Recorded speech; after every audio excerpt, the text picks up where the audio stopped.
imagine a system expands, increasing its volume. To do so, the system has to do work against the atmosphere, since the atmosphere is exerting an atmospheric force on the system. Thus, expansion is always associated with a system doing work, and thus losing energy. We would like to derive an expression for the amount of work that a system does when it expands to increase its volume by an amount dV. We will make the following assumptions. The amount of work that you do when you move an object is the force you apply times the distance you move the object. For the atmosphere, the force that the atmosphere applies on an object is the pressure of the atmosphere times the area of the object. This basically is just a definition of pressure as force over area. And if an object changes one of its dimensions, like its height, by an amount dz, then the change in volume is simply the area of the object perpendicular to the direction that it changed times the change in height of the object. So for example, if a cylinder was to increase its length by an amount dz, or increase its height by an amount dz, then the change in volume would simply be the change in height times the area of the cylinder. Anyway, it's just a dimensional thing. Volume is area times length, so the change in volume is simply going to be the area of the object times the change in the direction along one dimension.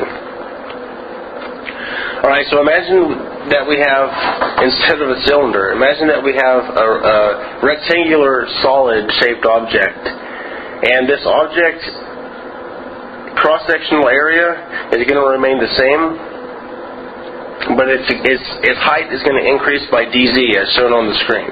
Alright? So since it's changing its height by dz, it has to do work against the atmosphere, because the atmosphere is pushing down with a force PA, pressure times area.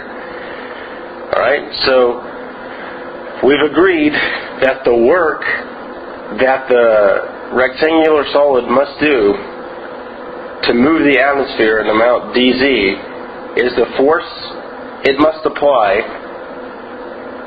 times the distance it moved. Now, if the atmosphere is pushing down on it with a force PA, then it must push up with a force of at least PA to move it. So the force that the rectangular solid applies is the pressure times area, alright? And the distance it moves is the dz, the change in height. So we get that the work that the rectangular solid has to do to expand in the z direction by the amount dz is pressure times area times the change in height. But as we've agreed, the area times the change in height is simply the change in volume. So the work an object has to do to increase its volume by an amount dV is the atmospheric pressure times the change in volume. Now, typically in chemistry, W, or work, is defined not as the amount of work that the object does, but the amount of work that's done on the object. So, the work done on a system is just the negative of the work done by the system. And so we've already agreed that the work done by this system is PdV. So the work done on the system is negative PdV. So in chemistry classes, you'll see that W due to expansion, or the work done due to expansion, W, is negative PdV, which basically just means that to expand the system, you have to do a work negative PdV on the object, or in other words, the object must do a work PdV.